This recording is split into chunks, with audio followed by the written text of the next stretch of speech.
जवाब भी छोटा रखूंगा। बंदर चुनोगे तो सर्कस देखने को ही मिलेगा, तो आपने बंदर चुना है, अब सर्कस देखिए। इसका असर ये होगा कि जो बंदर है इसको बहुत जल्दी या तो पिंजरे में डाला जाएगा या कंगना के प्रिय पाकिस्तान ऑक्यूपाइड कश्मीर में भेज दिया जाएगा। इन्हें देश संभालना नहीं आता, इनके पास नीतियाँ नहीं है, इनके पास कुछ है नहीं, हर चीज़ राम भरोसे छोड़ देते हैं। तो भैया हट जाओ, एक काम करते हैं, पार्लियामेंट में श्री राम को बिठा देते हैं प्रधानमंत्री की कुर्सी पे। देसी कुत्ते मतलब क्या, संबित की बात कर रहे हैं आप? खैर, कहने का तात्पर्य यह है कि वो लोग का काम है देसी कुत्ते पालें या देसी गौमूत्र पिएं, उनकी मर्जी है। जर्सी काऊ का नहीं पीते हैं, खाली देसी का पीते हैं। तो देसी पे बड़ा वो फोकस करते हैं, वो मन की बकवास करते रहते हैं, हम क्या कर सकते हैं उस पर। सॉरी, मन की बात आप कर रहे हैं। क्या इस देश का फर्ज नहीं बनता कि उस नेशनल डिजास्टर मैनेजमेंट एक्ट के चेयरमैन के पिछवाड़े सूत देने चाहिए? आप नहीं सूतेंगे, क्योंकि जानते हैं उस एनडीए में कानून में चेयरमैन कौन है? आपके प्रिय देश को डुबोने वाले भारत के प्रधानमंत्री नरेंद्र मोदी जी। क्योंकि पहली बात तो आपने सवाल किया, मोदी समर्थक ये कह रहे हैं, वो बेचारे और कह भी क्या सकते हैं, भूखे मर जाएंगे लेकिन भारत माता की जय ही बोलेंगे। जब तक वही मोदी समर्थकों के घर में उनके माँ बाप, भाई बहन, बीवी, बच्चे भूखे नहीं मरेंगे, तब भी शायद इनको अकल ना आए, क्योंकि ये अंधे हो चुके हैं। जैसे कंगना रनावत अंध भक्तों की पराकाष्ठा है। देखिए, मोदी जी का नाम सुनते ही ट्रैक्टर भी बड़बड़ा उठा, तो ये ट्रैक्टर भी नहीं चाहता, क्योंकि ये किसान का ट्रैक्टर है। क्या मोदी जी ने जितना भी कुछ बोला कभी किसान के लिए काम किया?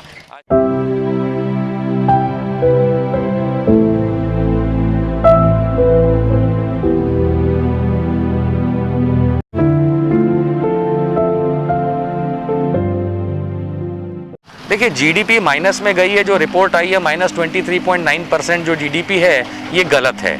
दो कारण बताता हूँ। पहली बात तो ये है कि आपने कहा कि अब क्या किया जाएगा, तो अगर 2018 के दूसरी तिमाही से अगर हम हर तिमाही का जीडीपी चेक करते हैं तो 7.1 से वो लगातार गिरते 2019-20 की आखिरी तिमाही जो कि दिसंबर जनवरी होती है, उस दरमियान की, उसके अंदर दिसंबर से लेकर अप्रैल की जो आखिरी तिमाही 2020-19 की थी, वो 3.1 आ चुकी थी।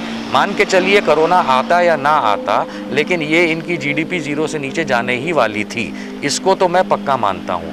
अब मोदी जी ने जनवरी और फरवरी में तो कोरोना को लेके कुछ किया नहीं। ऐसा तो है नहीं कि कोरोना वायरस 19 मार्च 2020 को जब मोदी जी रात को 8 बजे प्रकट हुए टीवी पे, तब देश में आया। वो तो दिसंबर से घूम रहा था, जनवरी से घूम रहा था। अर्थात कहने का तात्पर्य ये है कि उन्होंने बहती गंगा में हाथ धोया, कोरोना के नाम पे उन्होंने देश को ताला बंद कर दिया। जीडीपी गई तेल लेने, उनको तो वैसे ही आप टैक्स दे रहे हैं, काजू की रोटी और शिमला के मशरूम तो खा ही रहे हैं, तो उनके चचा को तो कोई फ़र्क पड़ता नहीं है।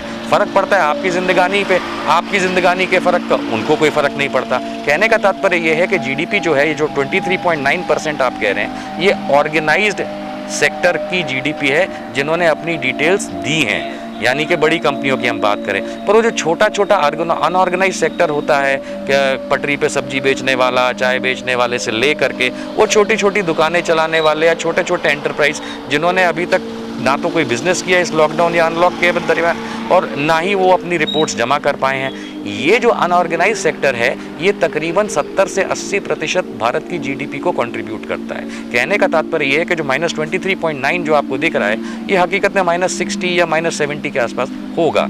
एक वो है पायल गंदगी, हाँ रोहतगी, मैं गंदगी क्यों बोलता हूँ बार बार पता नहीं, लेकिन वो भी जो है वो भी इन्हीं की बहन है। तो ये लोग जो हैं अंधभक्ति में, और इनके समर्थक, भाजपा के समर्थक, मोदी के फॉलोअर्स अंधभक्ति में इतने हद तक आगे जा चुके हैं कि इन्हें देश नहीं दिखाई देता। मान के चलिए आपको मोदी के चलते देश नहीं दिखता, एक दिन देश इसी मोदी और आपको यहाँ दिखने नहीं देगा। तो कहने का तात्पर्य यह है कि देसी कुत्ते पालें, तो भैया देसी कुत्ते वो सबसे पहले वो पाल के दिखाएं।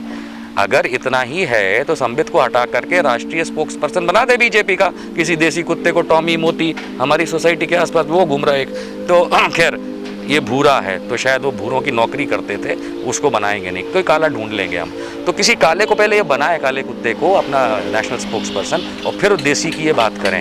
हकीकत मान के चलिए कि मोदी जी जो भी बोलते हैं, ये कभी भी ना तो सत्य हुआ, ना देश के लाभ में हुआ, ना देश के लिए हुआ।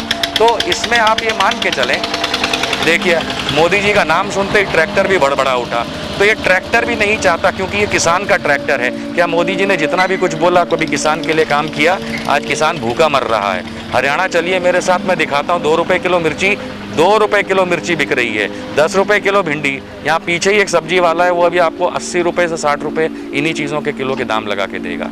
तो देश को बर्बाद करने के लिए कोई उन्होंने छोड़ा नहीं रास्ता। और आज की तारीख में ये जो बना दिया है कि देश विरोधी बातें हम लोग करते हैं, आप लोग करते हैं, यह सिर्फ अर्नब गोस्वामी ही सच बोलते हैं। तो मैं आपको एक वीडियो दूंगा, आप लोग देखिएगा, हो सकता है ये चैनल वाले ना चलाएं, मेरे फेसबुक पे आके देखिएगा कि उसके रिपोर्टर माँ बहन की गाली कैसे देते हैं काम करते समय। तो ये सब देश विरोधी लोग हैं, चाहे वो नेशनल मीडिया में बैठे हों, चाहे कंगना रनावत हो, चाहे पायल गंदगी रोहतगी हो, चाहे मोदी जी ही क्यों ना हो, क्योंकि देश के लिए जो काम नहीं करता, देश में काम करके जो रिजल्ट नहीं देता, वो भैया देश विरोधी ही।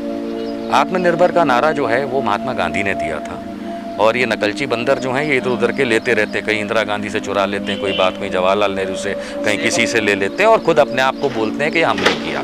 तो ये हिंदी में कहावत है नकलची बंदर, तो ये नकलची बंदरों वाला काम करते हैं। शक्ल पे उनकी मत जाइएगा, शक्ल तो किसी की कैसी भी हो सकती है, लेकिन तात्पर्य ये है कहने का कि जब आप कह रहे हैं कि आत्मनिर्भर भारत की बात करें, तो आत्मनिर्भर बनाने के लिए 7 साल से सोती हुई भाजपा और निद्रा में तल्लीन नरेंद्र मोदी जी, इन्हें आज ये चीज़ अपने कोरोना के पूरे फेलियर को छुपाने के लिए याद आया।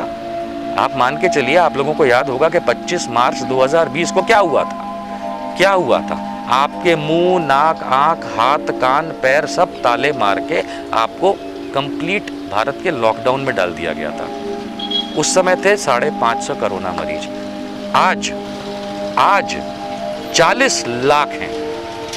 क्या फर्ज बनता है भारत का, क्या फर्ज बनता है भारत का? क्या भारत का ये फर्ज नहीं बनता कि इस समय एनडीएमए कानून लगा हुआ है, नेशनल डिजास्टर मैनेजमेंट एक्ट, जिसका काम था कि किसी भी हालात में इस नेशनल डिजास्टर को कंट्रोल करे। वो 550 मरीज की संख्या से आज नेशनल डिजास्टर मैनेजमेंट एक्ट लगे हुए इस देश में 40 लाख मरीज हो चुके हैं। कौन वित्त मंत्री, कौन विदेश मंत्री, कौन रक्षा मंत्री? हमारे यहाँ तो एक ही आदमी है, नरेंद्र मोदी। पर हाँ, निर्मला ताई जब बोल रही हैं कि ये एक्ट ऑफ गॉड है, तो उसकी एक अंग्रेजी में कहावत मैं आपको बना के सुनाता हूँ, हिंदी कर लीजिएगा। Act of God, act of GOD, act of government ordained disaster, ये है। अगर ना समझ में आए तो सिंपल बोल देता हूँ, एक्ट ऑफ डॉग है इनका, ये एक्ट ऑफ गॉड नहीं है। ये बचने के और भागने के इनके तरीके हैं, और मेरे ख्याल से देश को ये डुबो चुके हैं। तो अब ये भगवान भरोसे हैं, क्योंकि आखिर में तो आप जानते ही हैं भगवान का ही नाम होता है, राम नाम। इन मुसीबतों से ये लोग निकल जाएंगे, हम लात मार के POK भेज देंगे। Kangana Ranaut, be ready. तुमको और तुम्हारे जितने भी ये चचा और राजनीतिक अब्बा और जितने भी भाई बंधु हैं, उनका बोरिया बिस्तर बंधवा लो। आपको इस परिस्थिति से हम निकाल देंगे। आपको, देश हमारा है और हमेशा रहेगा, और हम उसको सुधार लेंगे वापस।